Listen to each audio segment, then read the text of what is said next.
என்னப்பா ரெடியா? Ready ready ready. After a long டே நம்ம நல்ல லீவ் எல்லாம் என்ஜாய் பண்ணோம் வீட்ல உட்காந்து. யாரு? யாரோ காலையில பிரேக்ஃபாஸ்ட் ஸ்நாக்ஸ் வந்து டிராகன் ப்ரூட்டா. ஓகேமா? பார்த்தாலே சாப்பிடணும் போல இருக்கே.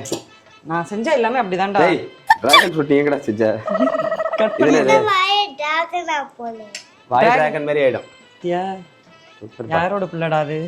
நெய் போட்டேன் பப்பு பூவா. இல்ல விச்சல டாடி கிட்ட போய் சாப்பிடுறேன். அவ்வளவுதாம்மா.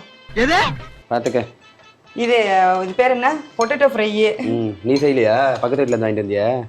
நான் செஞ்சது vlogல இருக்குங்க, யூடியூப்ல வேணா பார்த்து கன்ஃபார்ம் பண்ணிக்கங்க. ஈவினிங் ஸ்நாக்ஸுக்கு நட்ஸ் பிடிக்கொலக்கட்டை. அது வந்து ரெட் ரைஸ் மாவுல பண்ணது. எதுலயோ பண்ணு சீக்கிரம், டைம் ஆயிடுச்சு. எதுக்கு போட்டு எந்த அடி அடிக்கிற? யார் மேல இருக்கு கோவம்? யார் மேல கோவம்? ஆதிக்கு பட்டோ. சில பேர் மேல லவ் தான் நிறைய இருக்குடா.